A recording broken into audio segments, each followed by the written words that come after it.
All right, so I'm here right now with Dr. Jason Parkover, who is the director of the Loyola Maryland Counseling Center. How are you today? I'm doing great, Aiden. Thank you so much for having me. Of course, it's a pleasure.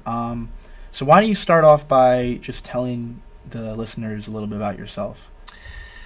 I have been at Loyola for over 20 years. I love being part of this community, in large part because of being able to work with amazing students and colleagues who really care about one another and want to be part of and create an institution that is caring and that really takes care of one another.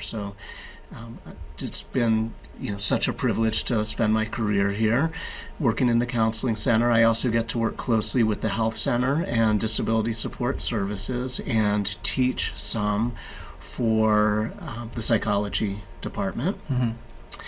And family raised here in Baltimore, and hopefully I'll have a future greyhound or two following in my tracks here. Yeah, we'll see. I mean, Loyola does have a lot of a good family connection. There's a lot of people that have like past relatives that have gone here, so Agreed. that'd be good. So in your work, you obviously primarily work with people from like my age bracket and just like college students in general. Right. So would you say that like the past couple of years with COVID, the recession fears, the Capitol riots, and now like the threat of war, do you think that people have been more anxious than usual as compared to prior years? Yes, I definitely think that rates of anxiety and just angst, distress have been higher over these past couple of years. I think what you're pointing out is that so often individual mental health really mirrors societal well-being. Mm-hmm. And so when we see a number of societal disruptions, and we've seen, we're experiencing a few really major ones right now, that really does tend to impact individuals, including individual students' sense of well-being. Mm-hmm. I mean, just speaking from my own experience and the experience of people that I know, like it has been a very difficult 2 years, especially with school-wise, the online classes and then the transition from online classes to in-person classes has been difficult for some. I think I recall last fall Loyola had a number of issues with students who were having mental health crises that I heard about. One of my professors was explaining to me about an email that he received regarding it. So it's very evident that there is like just a lot more, like you said, angst as of late. Yeah, absolutely. And I think I know the email that you're referring to. We actually sent that out from the counseling center to faculty and other professionals on campus as we were coming back. There has been such a desire to get back to life as normal. Mm-hmm. Because COVID has been so disruptive. And so we wanted to just remind folks that even though it feels like a really wonderful thing to be back and to have more of a sense of routine and be able to spend time together, that despite those sources of joy, that the transition is still going to be and has been challenging. And so we were called upon as a university to find ways to make sure we're continuing to support our students and pay attention to their well-being overall. So that's really what we were trying to capture Mm-hmm. In that email and other forms of communication with colleagues and student leaders across campus. I think one of the things that I was thinking about as you were asking your question is part of what's been really challenging is the uncertainty, right? This whole process has been filled with uncertainty and ambiguity, not knowing what is going to happen, what's going to come next. I don't know if it seems like forever ago, but really it's just been a couple years when we were first learning about a pandemic is coming, and what does that even mean, and how's that going to impact our daily lives? And I remember, were you a first-year student when it hit, or were you I in was a high senior school? in high school. In high school. Yeah. So, right, getting sent home and not knowing when are we going to be back? When are, everyone left their things here because we were like, oh, it's going to be a temporary pause. And as we know, it turned out to be much more than that. And so for months, it's when are we going to be able to be together? When is there going to be a vaccine? When is there going to be a resurgence? And that feeling of not being able to predict and not being able to control what comes next is really unsettling for us as humans. We evolved to sort of to savor predictability and control, and these past couple of years have been an exercise in coping with not having any of that. Exactly. And one thing that I've noticed because of the isolation that people felt, especially in my age bracket, is the increased use of social media. And what I found is with a lot of our prior guests that we've had on, a lot of people my age tend to have very negative feelings towards the inherent idea that social media is good. In fact, a lot of people that I've spoken to at least think that social media is objectively a bad thing, and that it's detrimental to somebody's mental health. Can you speak more on that, do you think? It's a really important question, and really an important issue for us to struggle with and think about and do research on. I think of social media as one aspect of technology, and I don't think that technology is inherently good or bad. I think what's much more important to think about is how are we using technology, and what are the ways that it can help us function in healthier, more meaningful ways, and what are the ways that it can become an obstacle to our well-being. So looking at the pandemic, for example, thank goodness for Zoom, right? It allowed us to connect with loved ones at a time when we couldn't be physically present with them, even if we were in the same town. It allowed us to get back to some productive level of school and for businesses to run. And 20 years ago, what would that have looked like without that capacity? And I think social media can also be looked at under a microscope of how are we using it for better or for worse. There's clearly a lot of research that shows that overuse of social media is detrimental to our well-being. There's a wonderful documentary on Netflix, and I'm drawing a blank on the name, that talks about some of the research, how it impacts especially young folks. And we know that many executives who work for major tech companies don't allow their children to get phones until they're much older, because they're aware that the creators of these devices and the moderators of social media platforms, their goal is to sell devices and to sell content space, right? In the same way that newspapers' primary goal, historically, if we're being honest with ourselves, was not to spread the news, but it was to sell newspapers. Exactly. And so we have to be critical consumers to think about how much time are we spending on social media, what are their biases, what are platforms trying to get us to pay attention to, what are they trying to sell us, and very often they're maybe not trying to sell us products, but they're trying to sell, and they do that as well, but they're trying to sell us on the need to spend more time on their platform. And there are lots of really smart people who spend their lives researching ways to keep us glued to these platforms and devices.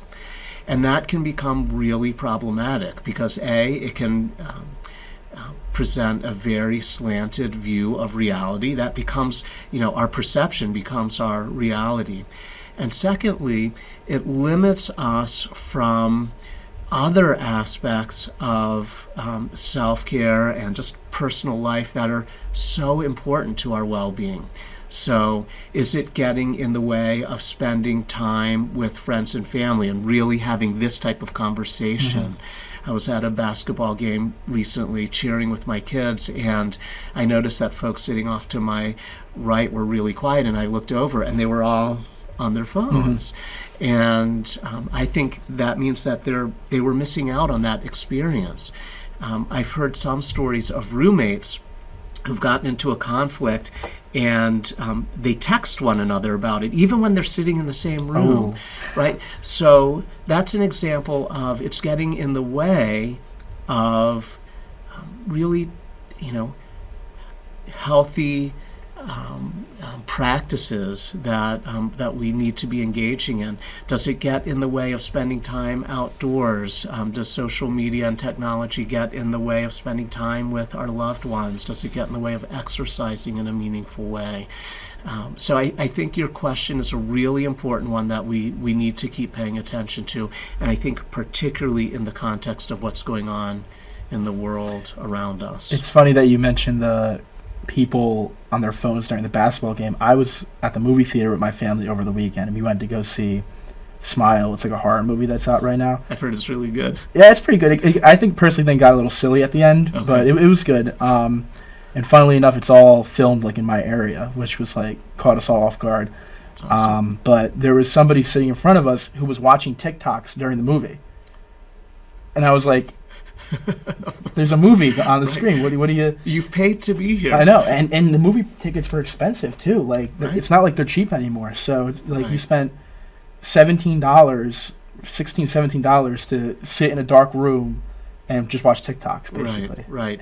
And it's it slowly chips away at our well-being. It's not like some other practices that you can see immediately that this is bad for me, through physical symptoms or whatever, and so it doesn't show up right away, and so it really becomes an insidious form of discontent, distress, angst, and that's where paying attention to our social media use in the context of what's going on in the world around us becomes really important, right? So again, going back to the idea of these sites and platforms and so forth, their motivation is to keep us connected to them in whatever way possible.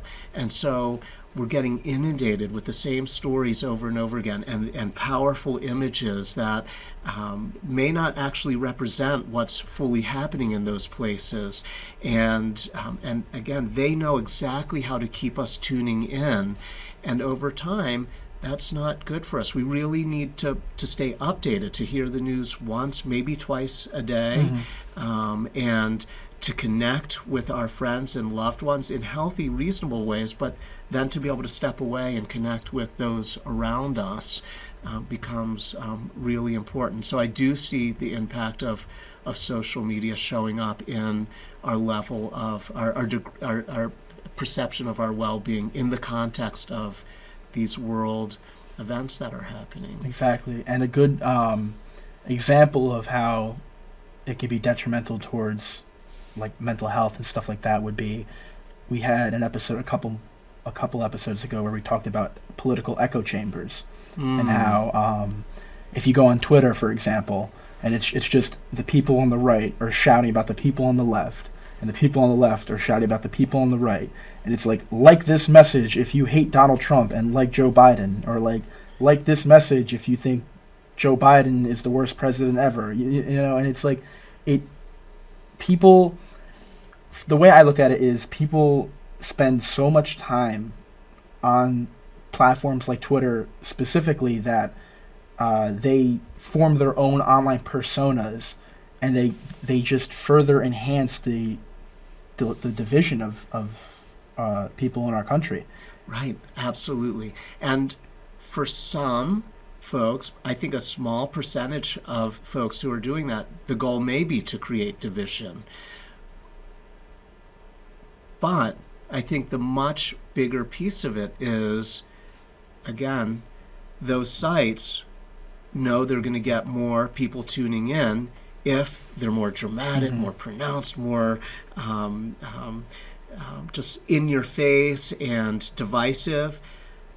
Some of our leaders have figured that out. They know that any screen time is good for them and their chances of getting reelected, and in hopes of gaining popularity, getting funding, and so it becomes this vicious cycle, and the greater population becomes sort of the victim of that if we're not careful. Exactly. And it's, I think, another thing that just adds to the overall chaos is the fact that news nowadays, the way that we get news, we get it in seconds, whereas 15, 20 years ago, it would be you watch the nightly news or you hear about it a couple days later. Right. But if there's, let's just say, for example, there's an explosion in Baghdad, Mm-hmm. you would 10 years ago, you would hear about that a day later. Now, you hear about it the moment it happens, with multiple different angles of it happening and multiple different people reacting to it happening. Right. And it happens constantly, day after day. There's always something on Twitter regarding the Ukrainian war. Always. Mm-hmm. Always a battle that's taking place, an explosion, Mm-hmm. the suicide drones, everything. And it's Mm-hmm. like this constant stream of negativity Mm-hmm. just, I feel like, adds to the overall overwhelming sensation that you feel just by going on social media. 100%. And you know, the truth is, while these past few years have been really hard, human history is filled with, you know, periods of great joy and also great struggle, right? Mm-hmm. And so for me, when I was your age, there were other health scares, whether that was the AIDS, epidemic, and not knowing what that was about, and it was the Gulf War, and so on, and those issues in that time were really scary as well. And social media was much less well developed. Like, you know, I'm aging myself. I can remember when the internet came out, Mm-hmm. and that became sort of a source of news. But you're exactly right. We would learn about those things. We would hear updates once a day or every other day. And our sources of the news, their goal was more so to get it right, whereas now it's a race. I've got to get it out first because it's that Exactly. constant cycle. And so we had time to process it and to continue living our lives, have conversations, and not feel as bombarded with it as is happening now, right? We can almost start to feel like we're living in a war zone. And I don't want to be overly dramatic and disrespectful to folks who are living in a war zone. It is atrocious what they're living through. But our bodies, viscerally react like we are in danger when we are constantly getting messages that there's danger all around you. And the truth is, most of the time we're not in danger, but we're reacting as if we are. Mm-hmm. And that's where the angst, that's where the distress really comes from. What this makes me think about is how, here's an example, is my grandpa, he always tells me that I seem desensitized to violence. Mm. And I always think about that, how he's like, there's something that goes on, let's say there is a school shooting, Mm-hmm. and that happens, and then the next day there was a murder spree, Mm-hmm. and that happens, and I think about it, and I'm like, well, I can't negatively react to every single thing that goes on. There's so much that I hear about constantly Mm-hmm. that I just have no control over, so why even react to it? Right. And I think that's human nature. We have to protect ourselves. Mm-hmm. And we may not be reacting overtly to every incident, but we are absorbing that Yeah. every time, and it builds. And so in the counseling center, for example, we have anxiety is the number one issue that students come in with. It always has been. It's human nature, right? It's omnipresent in our lives as humans. But very often, our clients are talking about anxiety specific to maybe classes or specific, relationship challenges, and they'll often start talking about, but this anxiety feels like the scope is too big for this particular issue I'm talking about. And as we unpack it and we start to talk about what's really going on, we start to recognize, every time we're hearing about another school shooting, or every time we're getting images of violence or hearing about violence, we're absorbing that, and that absolutely is contributing to the higher rates of anxiety, depression, mental health struggles that folks are reporting today. And speaking to those images, I feel there's not enough study being done on the fact that people my age had unrestricted access to the internet at a young age. So, not specifically speaking to the internet, but it's to the same degree.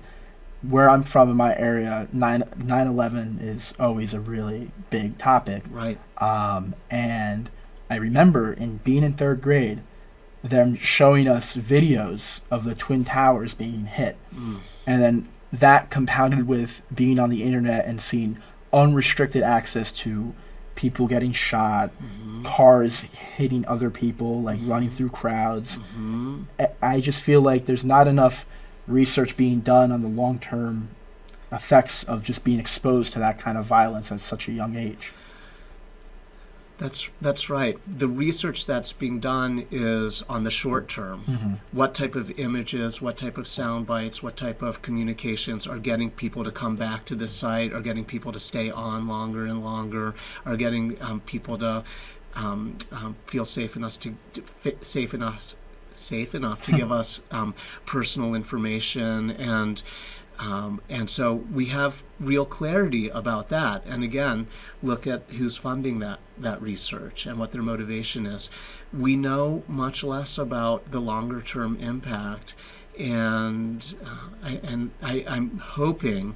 One of the things that does bring me great hope is I think your generation is really savvy to this and is starting to pay attention and saying things like, we need to research this, right? What types of limits are important? Again, not all technology is not inherently bad, but it's how do we use it? What types of boundaries do we have around it? What expectations do we have of folks, of companies that we give access to our our eyes, our ears, our right? That's a privilege that they have, but are we holding them accountable and making clear what our expectations of their choices are in terms of how they impact us? And then as families, are we paying attention to what are the boundaries and limits that we need to be placing on ourselves, on our kids, etc.? I think that is coming into clearer focus, but you're absolutely right that we need a lot more research in this area. Like I know if I ever have children, I wouldn't let them even get social media until a certain age. I mean, I remember when I got Instagram, I was in 4th grade, and my parents were like, "What's that?" And I was like, "Oh, it's just an app to talk to my friends." And I tricked them into getting Instagram, into getting Twitter, Vine at the time. Eventually Snapchat. Eventually just everything. And then I would start making the fake accounts that would actually lie about my age so that I can see the restricted content on YouTube or on Twitter and stuff like that. It's so easy. It's so easy. And your parents, or like my parents at least, would not have been able to even realize that. Right. Yeah. None of your generation's parents would have. I was talking with a group of parents from Loyola's Parents Council just a couple of weeks ago, and we were talking about some of this, and I asked them, how many of you know what Finsta is and what Rinsta is, and they were shocked to find out that there's such a thing as real Rinsta Instagram and fake Finsta Instagram, and that our kids are using them for very different purposes, right? One, that this is what I'm showing the world. This is sort of my highlight reel. This is the things that I want to promote about myself, almost like I'm creating a personal brand, which is a phrase I hear a lot, versus the real Instagram. This is where I communicate with my small group of friends, or Snap, or whatever it might be. This is where I communicate and really connect with folks in a meaningful way. And those are things that we need to be aware of and understand what the impact of that is. And that's like the crux of the overall conversation that we've been trying to have on this podcast, is whether or not having those fake personas on Instagram are actually healthy for you. We know that this is one of the places where technology is not healthy, right? We know that that it promotes disordered eating, body image issues with folks across the gender spectrum, that it creates unreasonable expectations for what health looks like, for what beauty looks like, right? And this is despite the fact that we all know that it's so easy to edit the images that we're looking at. They're not real, right? Back when I was your age, the way those images were sort of falsified was through surgery, right? Models literally would have their floating ribs removed to create that V shape. Now it's just a few clicks of the mouse, or to insert to make it look like someone has a six-pack when they don't. Those types of images of beauty that get put in front of us are often genetically not attainable for like 96 or 97% of us, and yet that's what we strive to attain through really unhealthy behaviors, because it looks like that's what everyone else looks like. Exactly. So that's one of the areas that I think we need to do better. And body image is just one example. Right. So speaking of one of the good things about social media that highlights the bad, I did a poll, as I told you before, about on my Instagram, and about 150 people responded. And I just asked them, I was like, how do you feel about the current state of the world? And I was like, are you more anxious about it? Are you not anxious about it? And of the 150 people that responded, 70% felt that they were more anxious about the current geopolitical climate.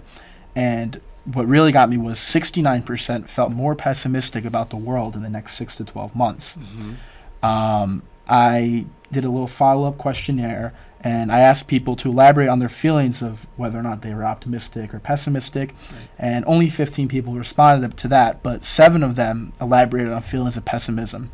Do you feel that the current tensions, both domestically and globally, validate the respondents' general feeling of angst, and how do you think people could help improve their moods regarding that?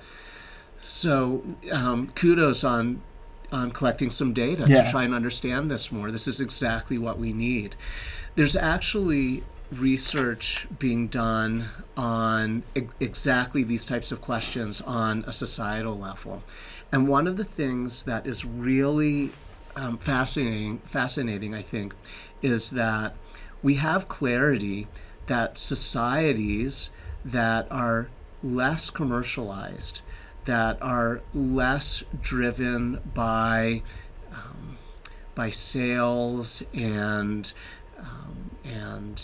sort of financial success, that are less technology based, that there's just less access to devices and to universal internet, where those resources and tools are just less available and or less valued. that those societies have significantly higher levels of happiness, physical health, they're actually living longer, mental health, a whole host of diseases are less likely to be happening. And I think we can safely conclude that having some types of limitations, again, and I'm not talking about like governmental regulation. I'm just talking about being on a personal level. On a personal level, taking personal responsibility, taking family responsibility, responsibility among our friendship groups. To have some reasonable limits does make a difference. So trying to, one of the things that my phone has is it tracks how much time you're online, and I like looking from week to week. I get a little reminder, congratulations, your use is down this percent or up this percent. Trying to sort of hold myself accountable to keeping that on the lower end, paying attention to this idea of not scrolling. Some people call it doom scrolling, right? To create healthier habits than that, to put the phone away and spend time with my loved ones and being really intentional about that. I have a couple of friends in the psychology department who once a month have a screen-free weekend.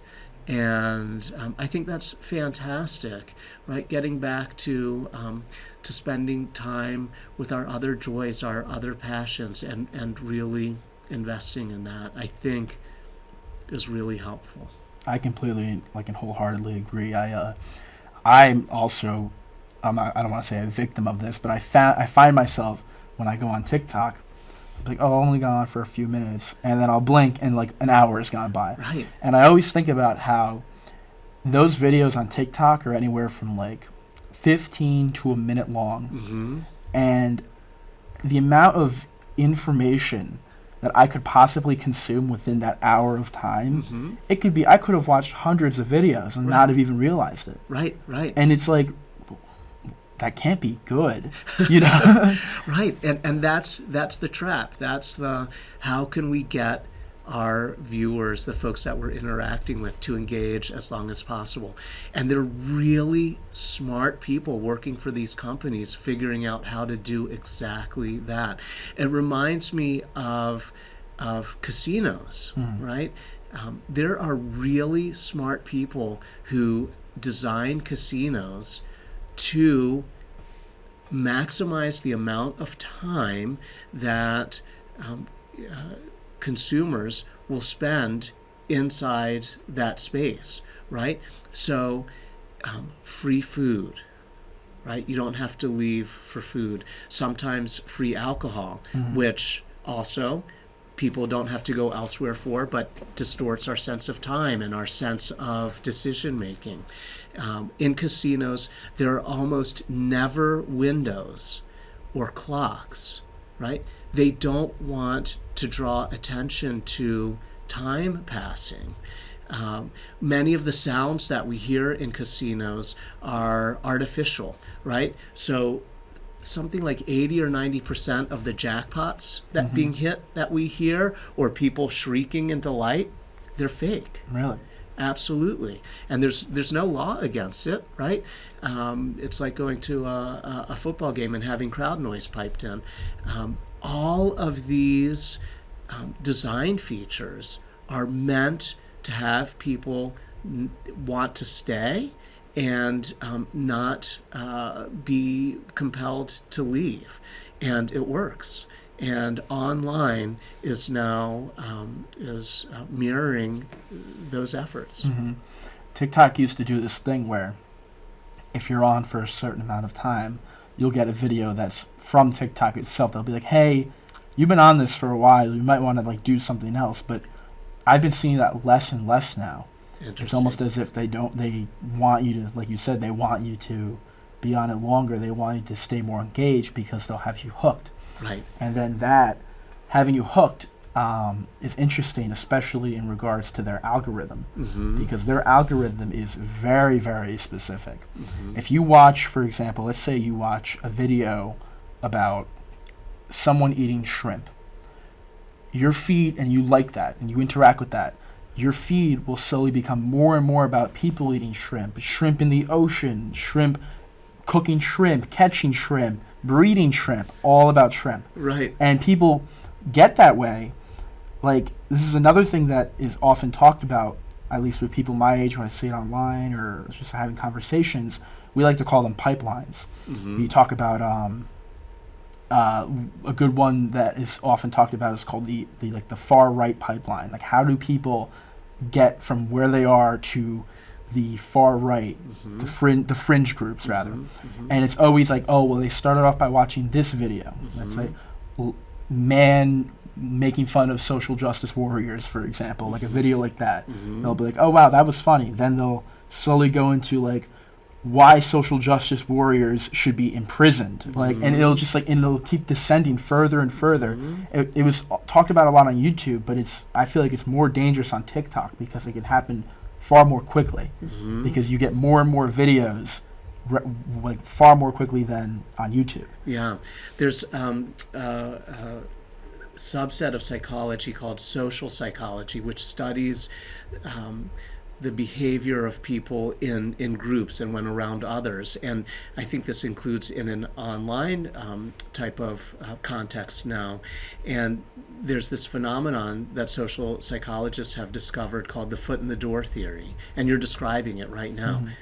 Start small. Get someone to commit to watching one or two videos that are funny and that we laugh at, and then slowly feed them more and make it more serious and make it more, right? And now, after a couple of months or a couple of weeks even, you're responding to content that is much more extreme, whereas if we had shown that content at step one, we might have been much more likely to be like, this is bonkers. I'm not going to interact with this. But the foot in the door gets us to commit slowly more and more over time. It's actually a technique that salespeople use when they're trying to get us to commit to buying something large. They know start small and then add in needs along the way, convincing the person that you really should add on this feature or this bell or whistle. Exactly. It's like, it makes you think like a perfect example of somebody like that would be like Alex Jones, who, how the hell did he get that many people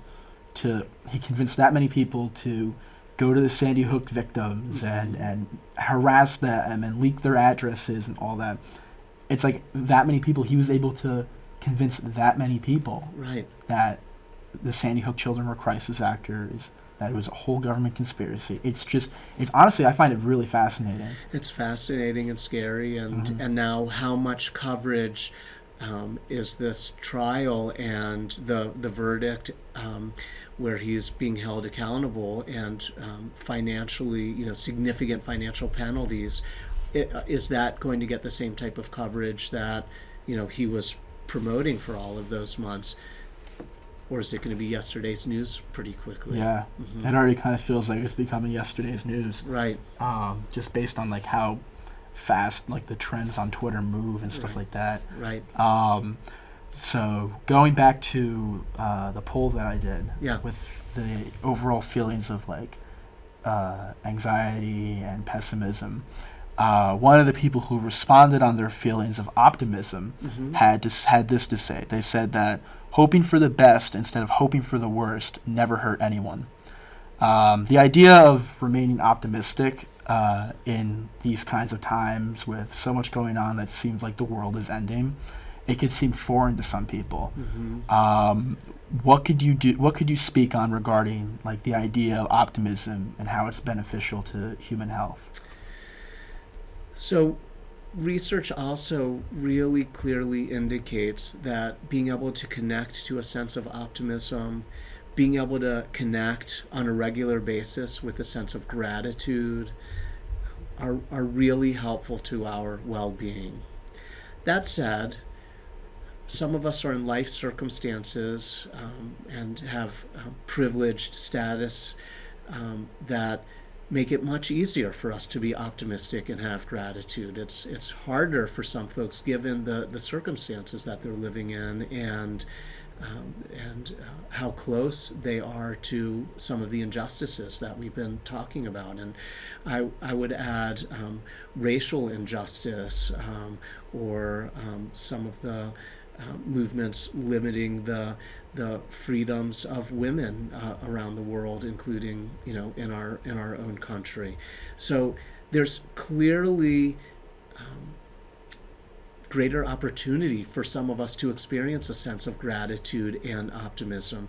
And yet, even when folks are living under dire circumstances, and here I'm referencing some research going back to folks who lived through the Holocaust and were trying to survive concentration camps, those folks that were able to find some sense of purpose, and often that was helping a peer, a neighbor, a bunkmate, those who could find something at the end of the day to say, I feel good about this effort that I made. Elie Wiesel writes about this, and existential psychologists write about this. It does make a difference, and fortunately, most of us are not living under that threat of that constant threat of death and other forms of atrocities. And so finding even small ways to express optimism, to express gratitude, is super helpful. That does not mean pretending that life is always rainbows. We are going to have things to be really stressed and upset and angry and frustrated about. Finding healthy ways to express that and to get that from the inside out, and through connecting with others, expression, therapy, whatever, prayer, whatever that may be, is also super helpful. During the pandemic, I remember reading about a psychologist in Japan who was talking about this issue, and she described a form of Japanese art called kintsugi. Mm-hmm.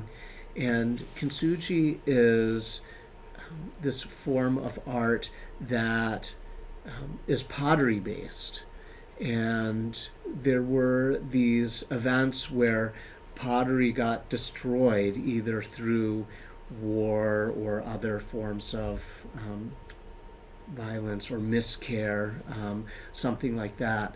And because the artists did not have the resources to start from scratch, they gathered the pieces, the broken pieces of the vase, and used different alloys to bind it back together.